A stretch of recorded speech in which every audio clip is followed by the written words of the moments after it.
So welcome to Energy First with Sarah and Jen. We appreciate everybody coming back again. As always, we just kind of like to go over the mission of our podcast. We cover everything oil field, nat gas related in relation to education. So that's either educating the general public about our industry or the education that can lead to careers within our industry. We discuss legislation, so that's either legislation that has already been passed that affects our industry or legislation that is pending that could affect our industry. And then most importantly is the people. Without the people of the industry, we would definitely not be the wonderful industry that we are. We want to give a shout out to some of our sponsors. We want to thank Deep Well Services. We love you guys to pieces. Mark and Jon have been super supportive of our efforts. And then, of course, Women's Energy Network are huge supporters of the podcast and of Sarah and myself specifically. Wonderful organization. We're super proud to be a part of that. And then we do have a new platinum sponsor coming up. They are called Trident, and it is actually one of the ex-Range guys that owns that company. So they will be a platinum sponsor starting Wednesday, which is great news. We're going to really quickly kind of do a rundown of the upcoming events in the industry, like we always do. So April 12th, that's tomorrow, when Pittsburgh are actually having a self-defense class from 5:30 to 8:30, which is kind of nice, something a little bit different. April 14th, when Pittsburgh Leadership Series from 11 to 12:30. April 20th is the APA Spring Clay Shoot. Amy, you might be coming with me now since you've started doing that.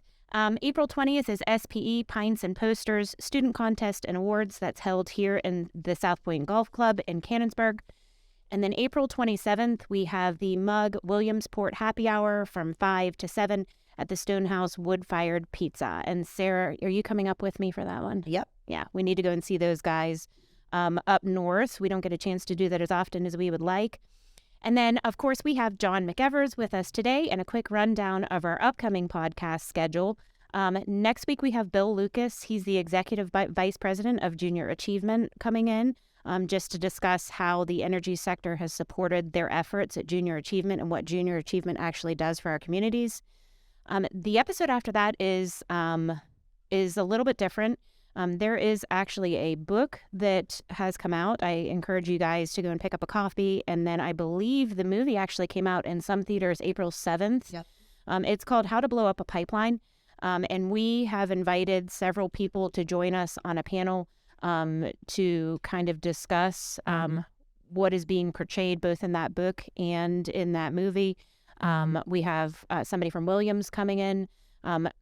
Kyle Flanagan's coming from Greylock.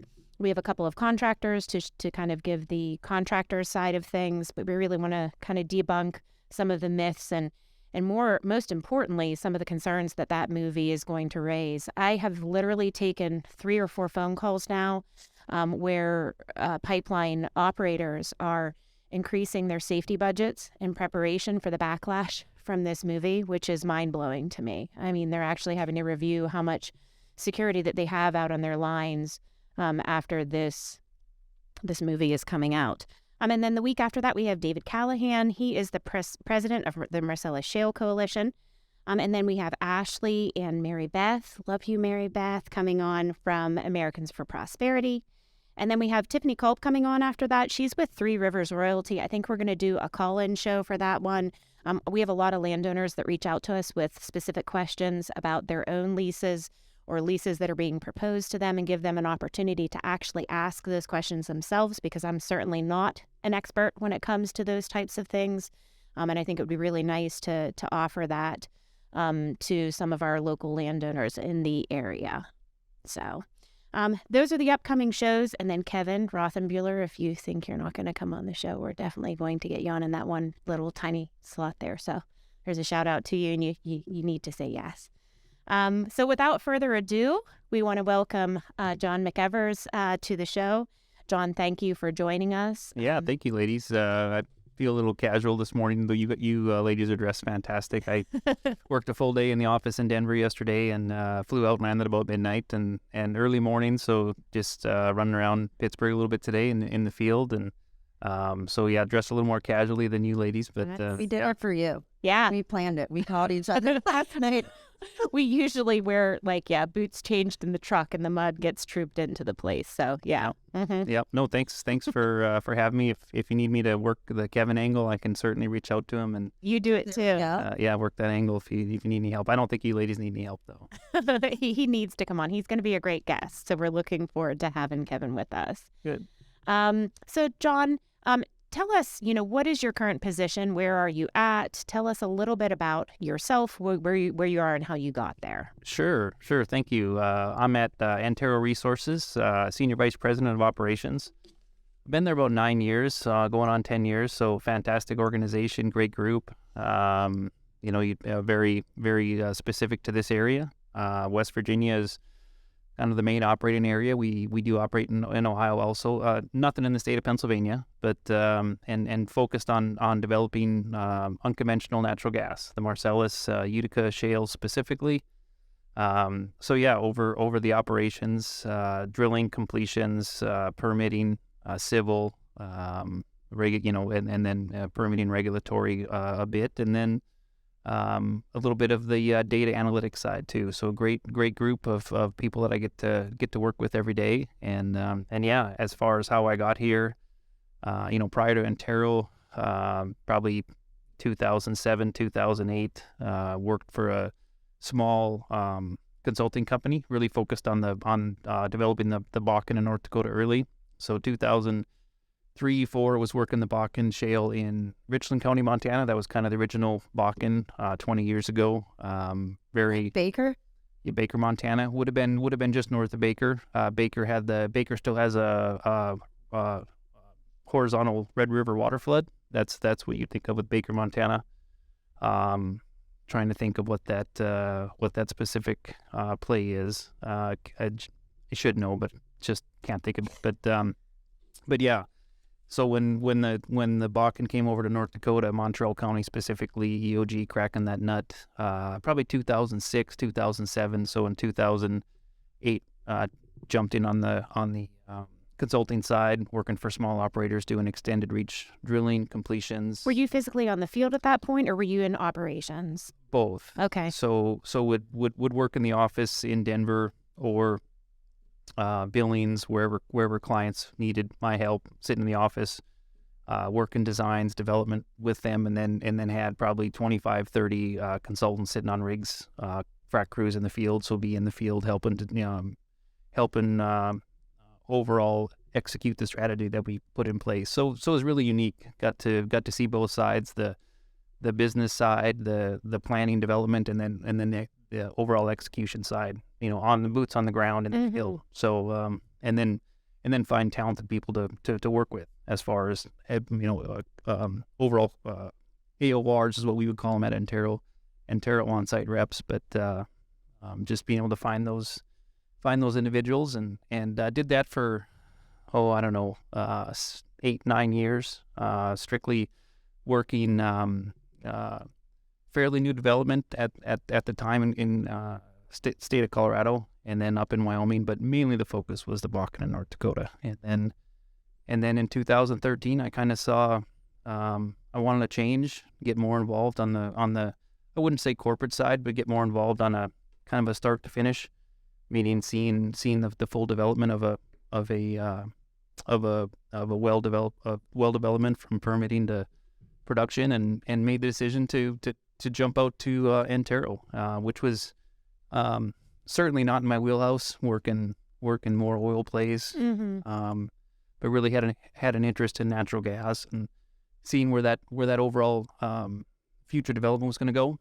So it was a bit of a bet, bit of a gamble on my part, moving away from liquids, because 2013 oil was still strong, still was king, and natural gas was just kind of the stepchild. And it's far away from home, and everything. So I've always wondered, why is it that Antero's head office is in Denver?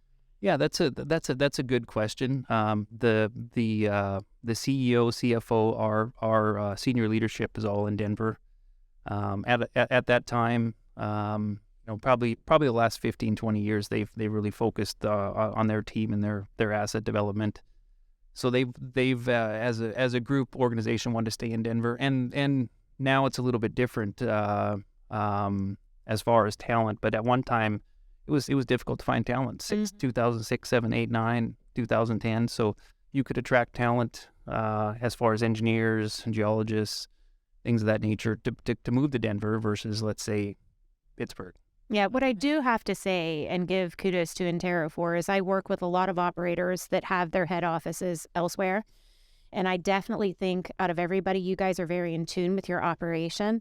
Chesapeake's offices are, in another state. It's a common model, but you guys seem to be able to manage it quite well compared to some of the other companies that I do work with. And just taking a step back there, thinking Pittsburgh's a fantastic city, but 15 years ago, that wasn't necessarily the place that people thought of to move to for oil and gas. And of course, now it's much different. Now Pittsburgh. Talent acquisition was a challenge. It was. Yeah. So that was certainly part of it.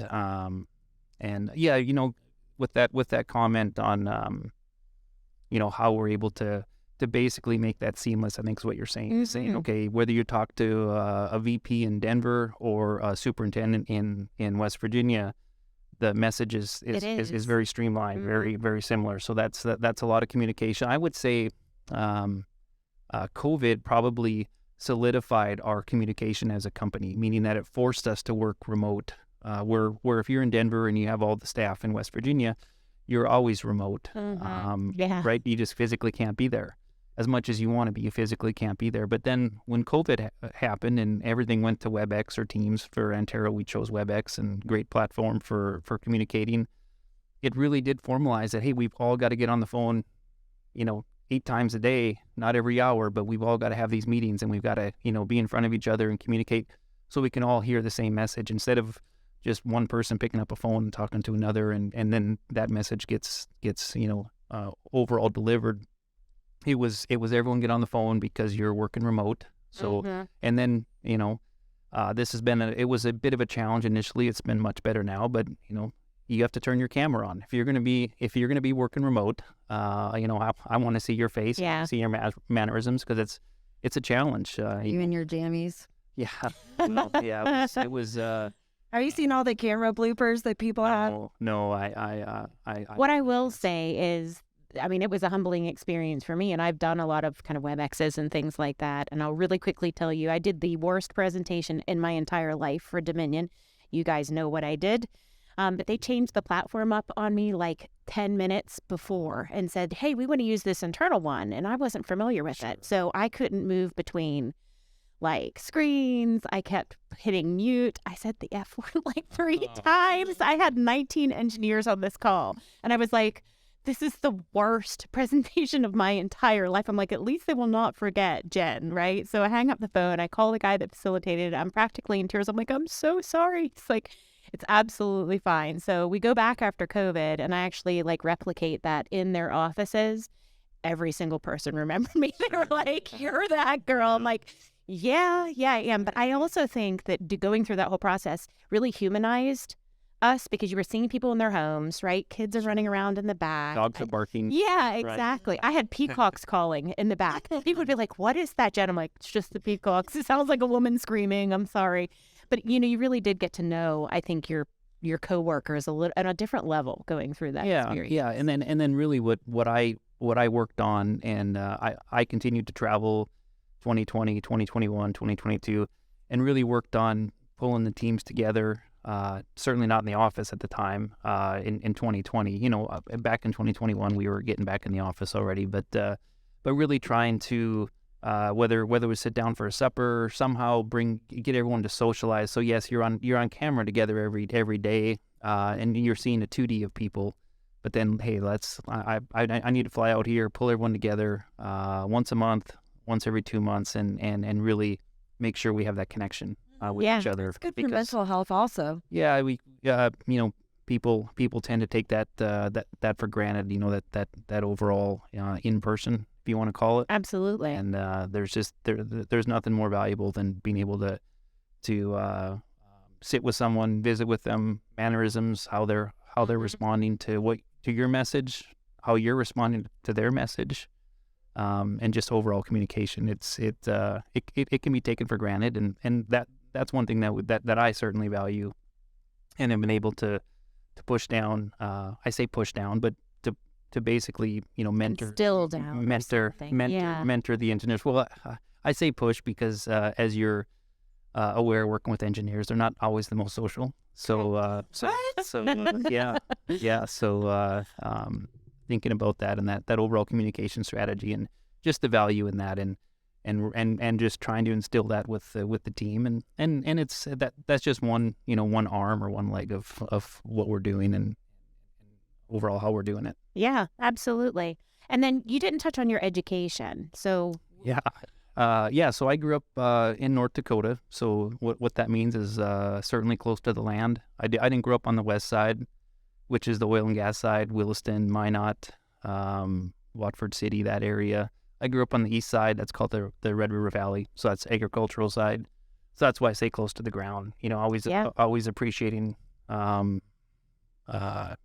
just what our natural resources were. Whether your grandparents were farmers, weren't they? Yep. My mom and dad, they had opportunities to farm. They chose not to. So, but I grew up, grandparents on each side farmed. So enjoyed that. And then, I got my civil engineering degree from the University of North Dakota. So not a petroleum engineering degree, but civil from the School of Mines at University of North Dakota. How far away was that from where you grew up?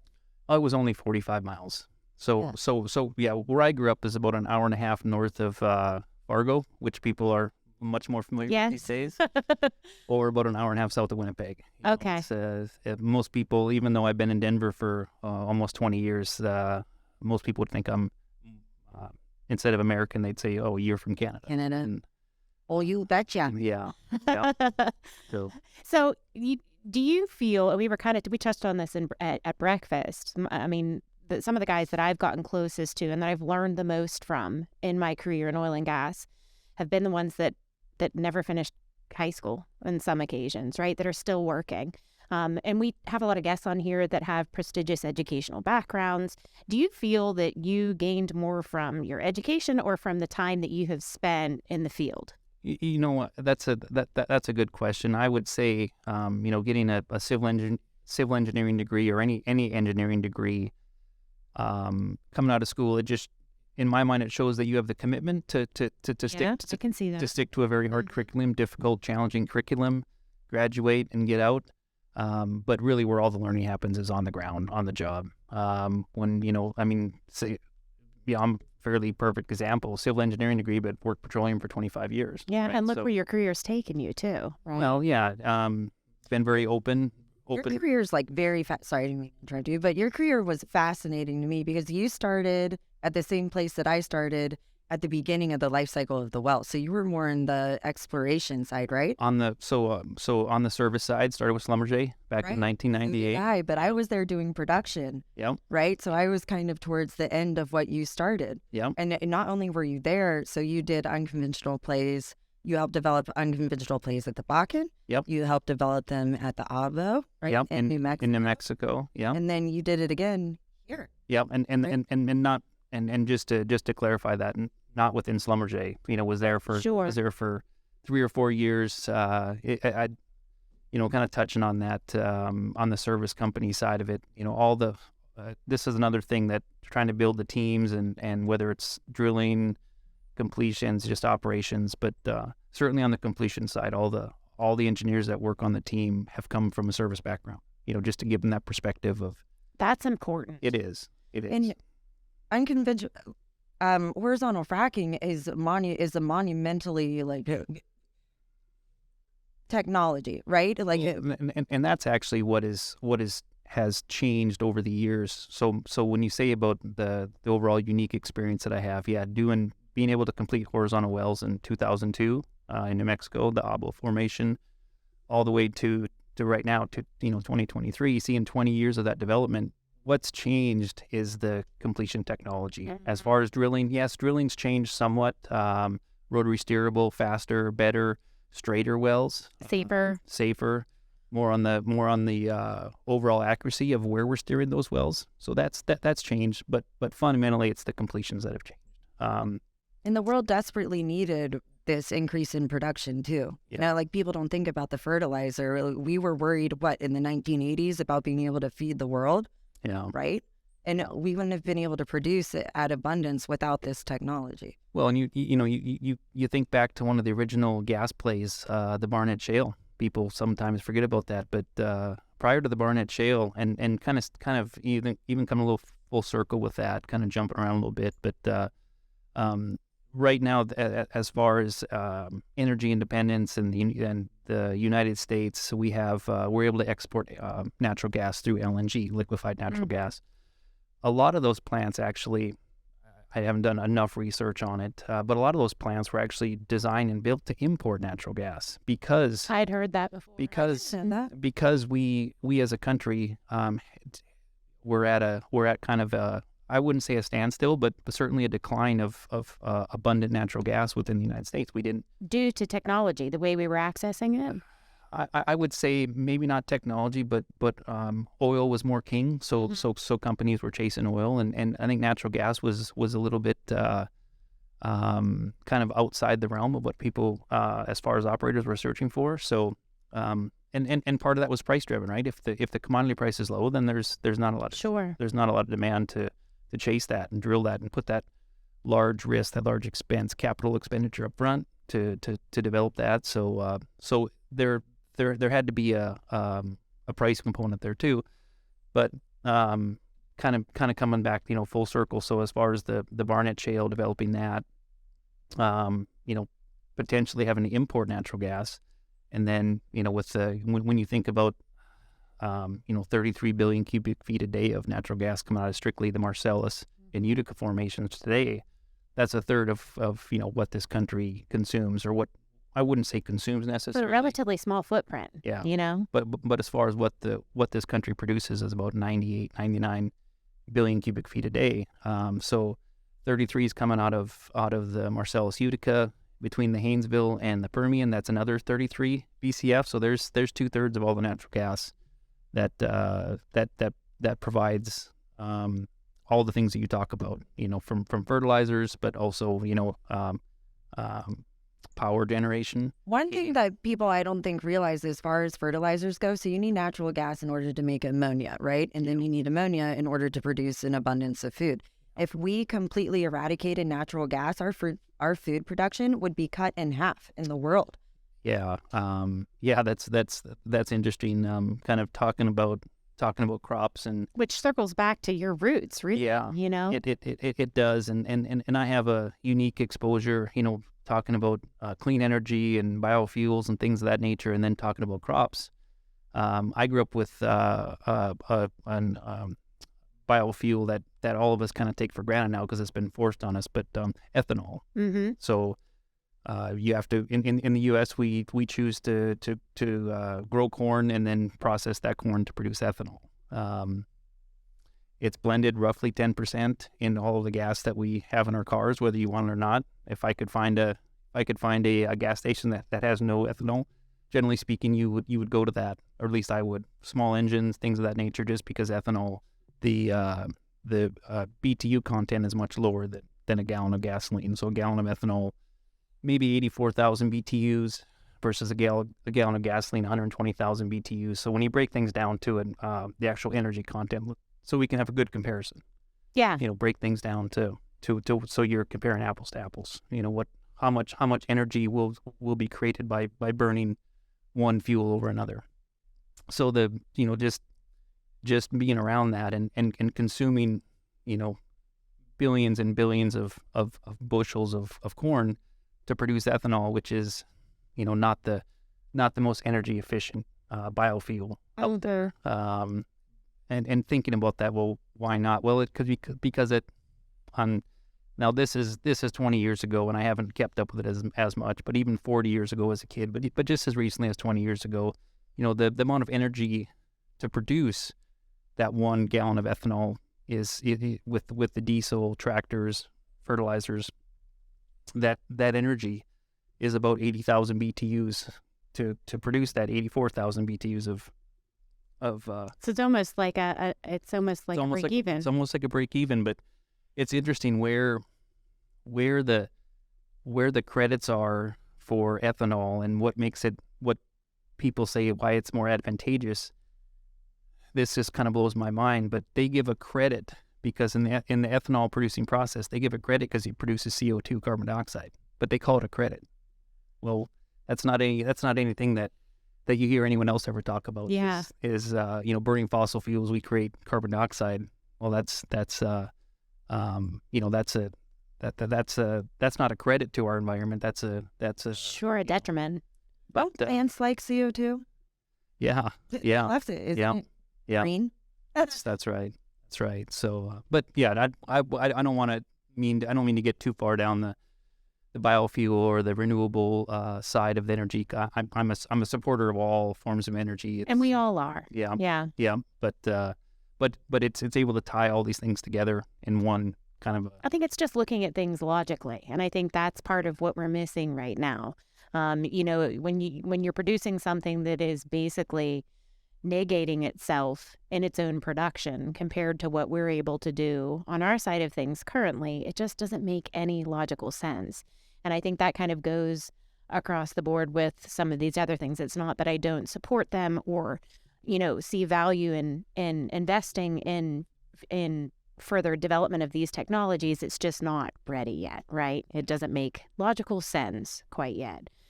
But listen, I want to kind of circle back a little bit because I've worked with Antero off and on for multitudes of years. Yep. I've seen it through its trials and tribulations, and it is a massively different company now than it was when I first started, and in a very positive way. Can you tell us some of your, being in leadership, some of your habits and philosophies on success, and how do you try and kind of action those down the chain to those within your organization? Sure. Well, we talked about some fundamentals of overall communication, things of that nature, but risk taking is one of those. I mean, as far as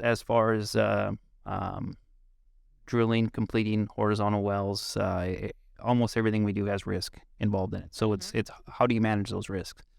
How do you make those right decisions that's for both safety and for the company and moving the company forward, and so it's how to work with the team to say, okay, let's make decisions. Let's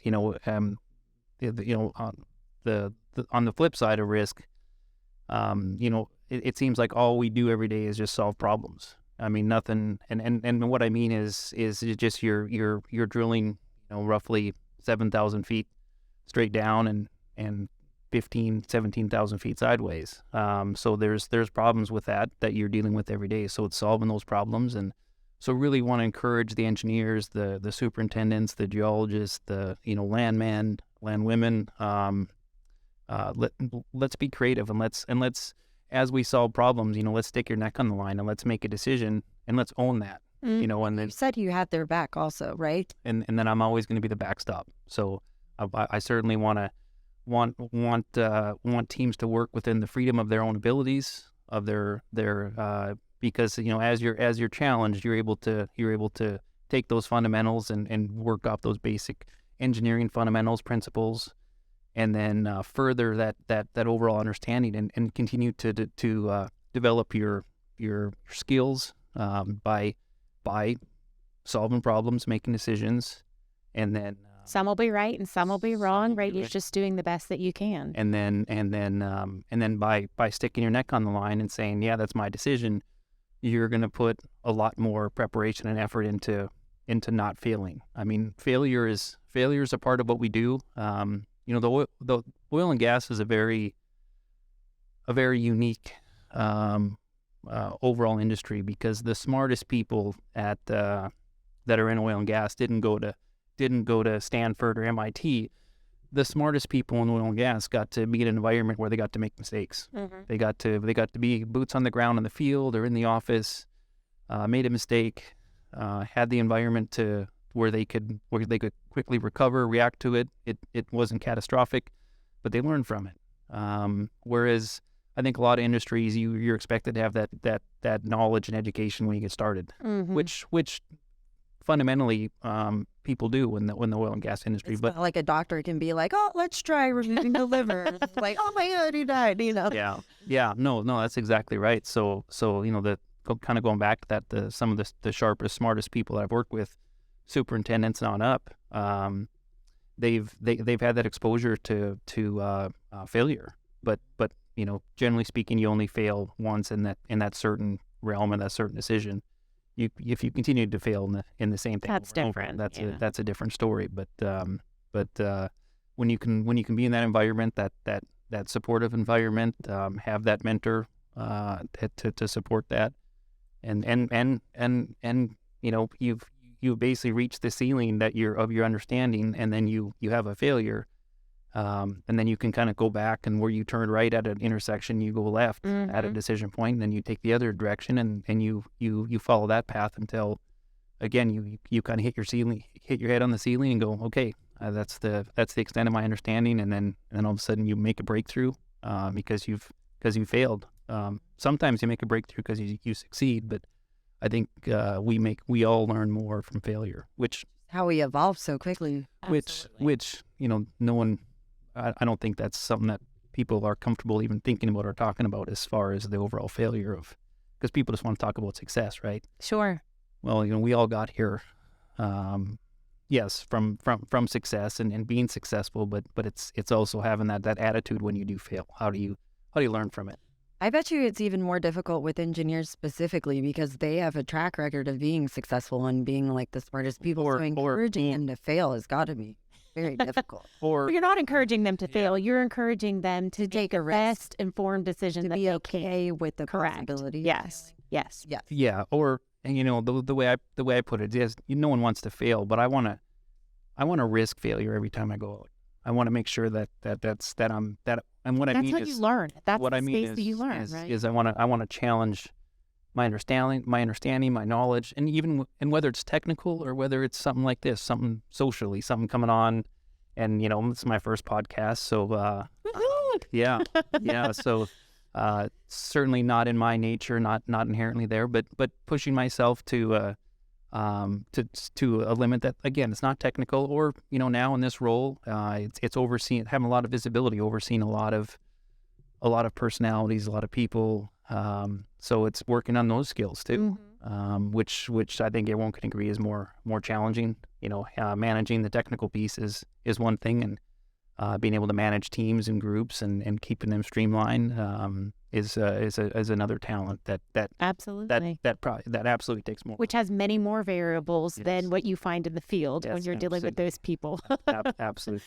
Yeah, absolutely. I remember having breakfast with Jon, and this always kind of stuck with me. This is years ago now, and I can't even remember which operator we were talking about, but they had a new technology that I was super interested in that I had never heard of before. It was Incompletions, and I was telling Jon, he's like, I would love to talk to them about that. There were several people doing this, and it was just so refreshing to have somebody in a leadership position, particularly in our industry, that was open to that kind of discussion. I think that's rare.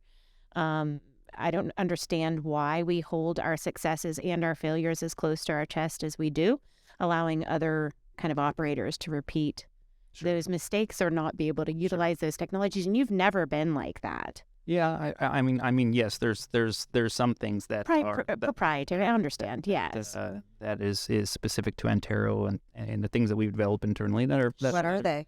Yeah, that have really been the pathway to success for us. But yeah, you're right. You're always open, I think, for communication, and that's that. That kind of goes back to maybe an earlier question I didn't answer. Talking about why did you come to the Northeast, and it was truly a professional challenge on my part to say it was a risk. Yeah, to say, okay, I've got my skills that I've worked in these other basins, unconventionals, extended reach drilling, completions. Can I take that knowledge and can I apply that into an area that I have no idea what it is? I mean, you can you can learn about Marcellus and Utica from a book, or you can put your boots on the ground and do it. And I mean, I'd never been east of the Mississippi really until recently. I mean, I think I went to Chicago once as a 25-year-old, 30-year-old young man, but in Florida, I mean, that doesn't really count, I think, when people talk about east of the Mississippi. Yeah. But so I had, zero contacts, zero knowledge of the basin, of the area, of the challenges, and it was a risk, and it was a fantastic one. The other thing I say to the engineers, geologists, if you don't put anything into it, you're never going to get anything out of it. Meaning, if you put 75% of your effort into something, you'll maybe get 90% back. If you put 110% into something, you'll get 200% back. If you apply yourself, if you stick your neck on the line, if you make decisions and you stick with it, and you have this fundamental understanding of what you're doing, and you get to elevate that and work on that every day, and just really put yourself into it, then you'll get returns in spades. See, you are a very unusual engineer, and most engineers compartmentalize, and they're very analytical, and this person belongs in this box, or Sure. You know what I'm saying?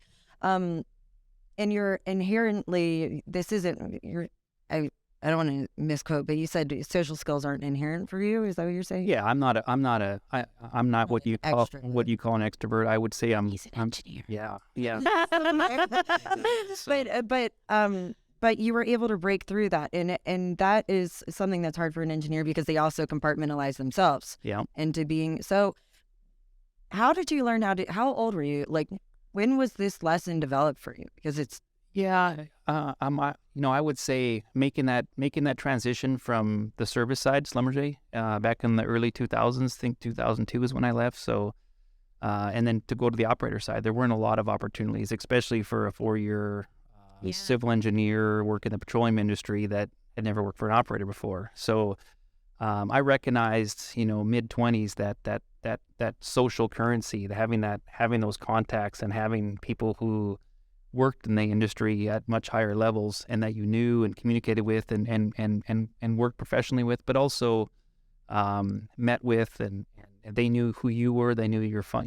They knew the core of who you were. So they weren't just casual friends. Good friends. So recognizing having those contacts in order to get you in the door just for an interview at a company. And of course the other part, making a transition from service side to operator meant you probably lived, which I did, in Midland, Texas. Well, Midland, Texas in 2002 wasn't really the place it is now. It's still, we're not going to talk about Midland. Yeah. For me, it was a fantastic place to live. Grew up in North Dakota. There's not a lot to do. If you just at the surface, you have to scratch a little deeper, and there's a lot of offers. And Midland was the same way at that time. There was it seems like it wasn't Austin, it wasn't Houston, it wasn't Dallas. It's like, well, what do you do in Midland? Well, and especially working in oil and gas, there were a lot of opportunities, and that's really where I kind of spread my wings socially. Again, getting away from getting to an area I've never been to, never lived in Texas. hot. Yeah. Compared to where you grew up, right? Yeah. Yeah. Oh, yeah. No, definitely. And just recognizing, having that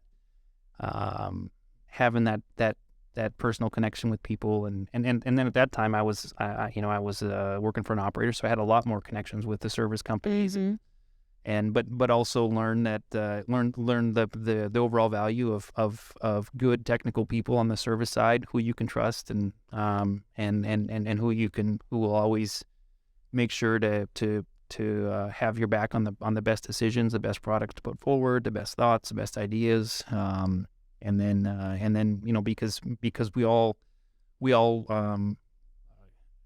can't be successful on our own. There's always someone that plays a part in the background, that whether they're recognized or not, family, parents, peers, mentors, service companies. So, and for me, it's all the above, right? It's not one component, one person that's kind of been this shining star in my career.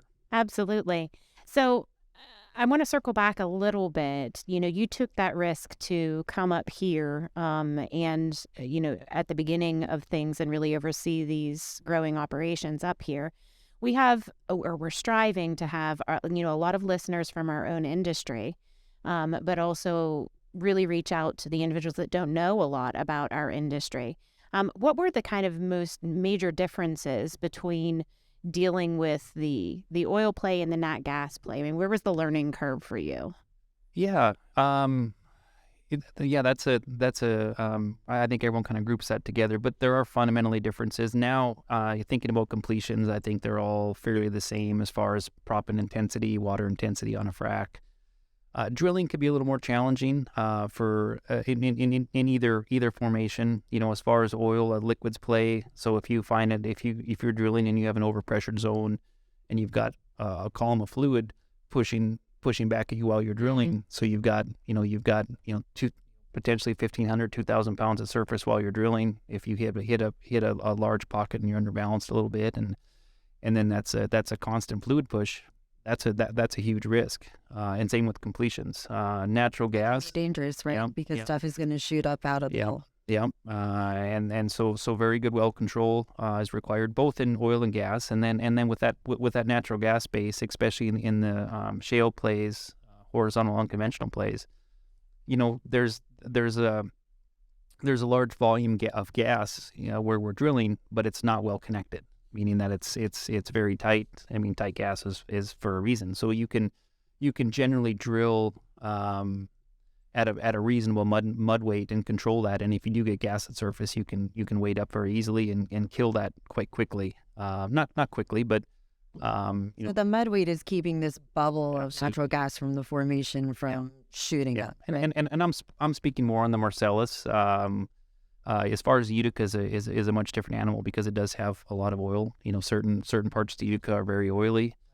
Certain parts are extremely overpressured. So that, and now the Utica is a much different animal. I would consider the Utica, some of the deep Utica, to be very similar to the Haynesville.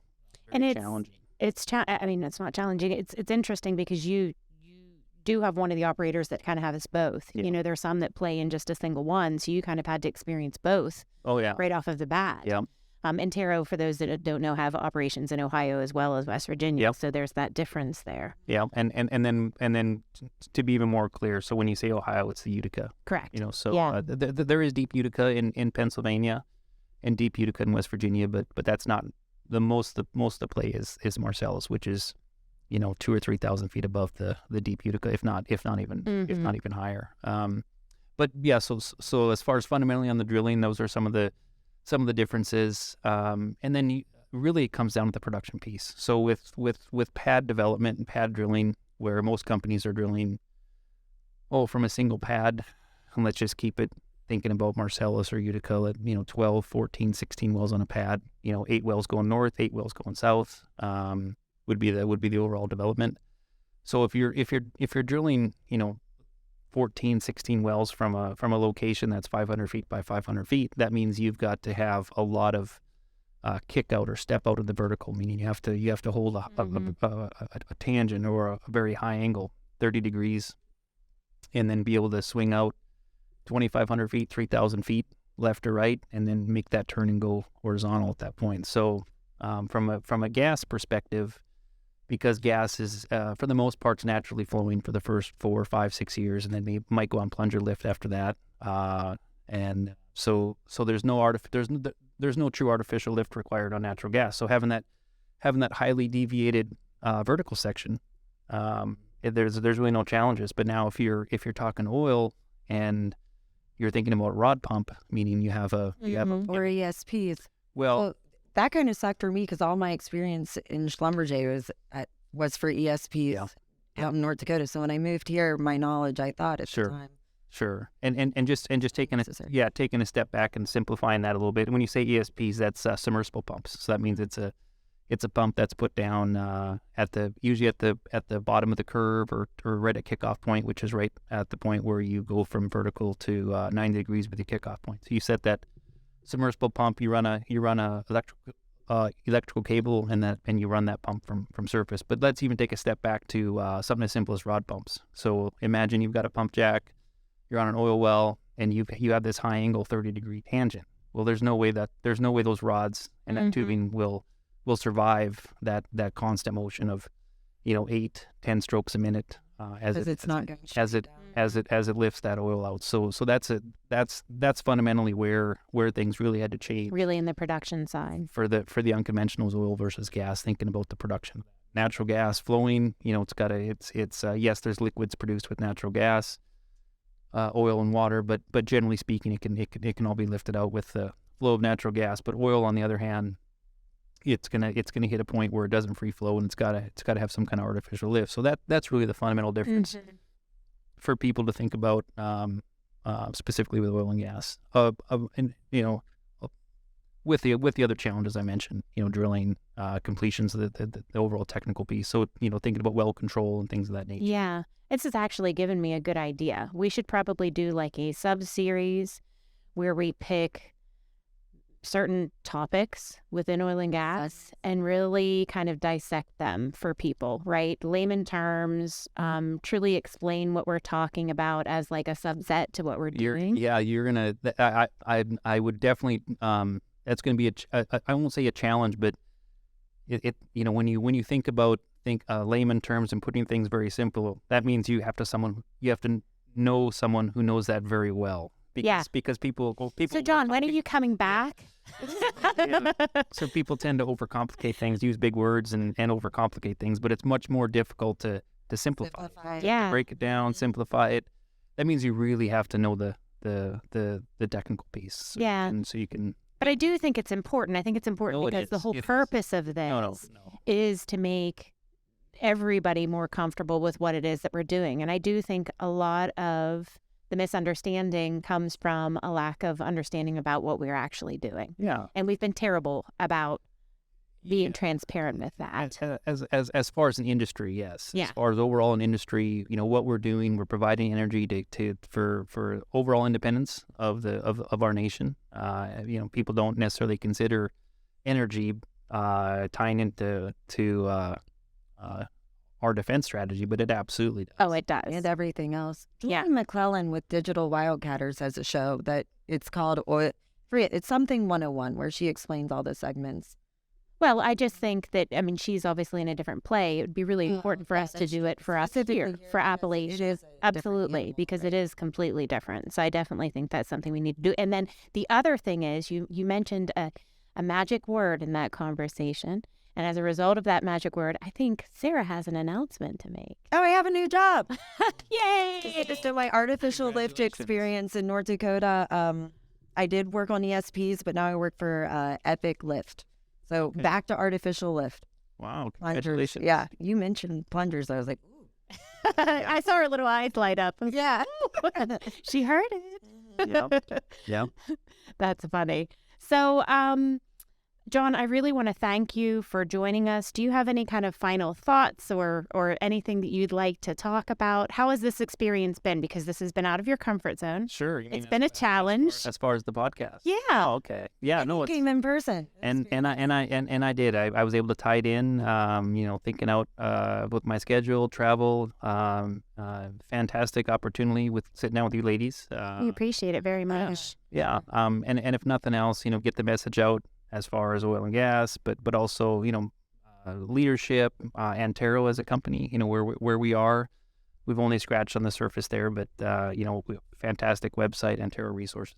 And they give back to the community so much. That's one of the things that they've always been strong with. And I was telling Sarah about the dodgeball tournament, so I'm going to have to get her there. Yeah. That's like literally one of the. You are coming. We'll have an all-female team. So competitive. Yeah. I said to Jon, my team last year that they had, it was called All Dodge No Balls, and we had pink t-shirts. But I was one team member short, and I had an intern from Marietta College at the time.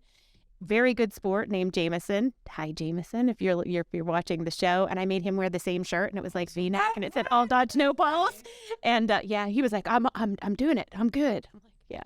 My kid. Sean Bennett is the Antero individual who spearheaded that kind of I've known Sean for years. So your point of contact for sure. So great call out there. As far as Antero, what we do for the community of West Virginia and Ohio, because we're gonna give money back to the areas that we impact, right?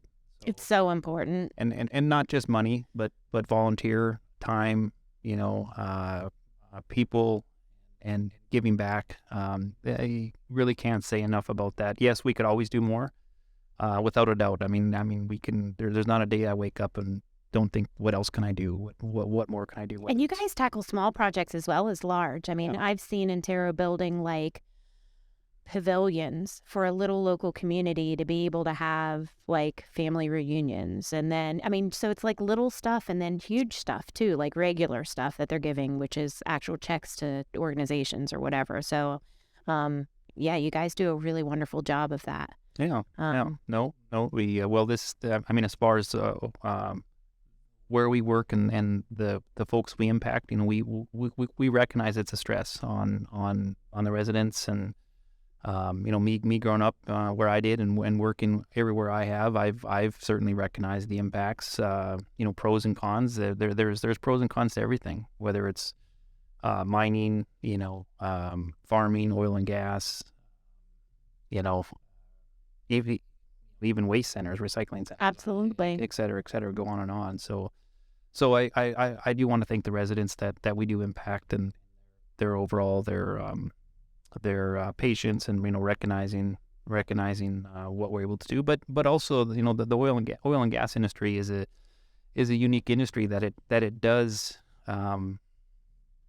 True wealth comes from the ground, whether you happen to you sit on a gold mine, so to speak, or you happen to have minerals that produce oil and gas. I mean the amount of money that all operators, not just Antero, pay mineral owners for the opportunity to develop the resources is really fantastic, and it changes people's lives. I don't think there's enough communication on that, as how many changes can occur because of the financial impact. Oh, I agree. I mean, I've seen it firsthand. I grew up in a farming community too, and there were, individuals on the cusp of losing their properties that have been completely rejuvenated, and they'll be there for another 150 years. Yep. So it is really magical, especially coming from communities in PA, West Virginia, and Ohio that had a mining background or a steel background, and you saw a lot of kind of despair move into these communities, and to see them regenerated. So we just want to thank Antero for being part of that, though, too, because this is our home, Absolutely. We want it to be everything that it possibly can be. So it's a beautiful place. As far as the Northeast, specifically West Virginia, it is gorgeous. I've been all over the world, and West Virginia is beautiful. Sarah comes from West Virginia, but it is beautiful, and I've been all over the world. Well, Jon, listen, again, I really want to thank you for joining us. I hope everyone enjoyed the conversation. We will be back next week with Phil Lucas from Junior Achievement, and thanks for listening. Yeah, well, thank you, ladies.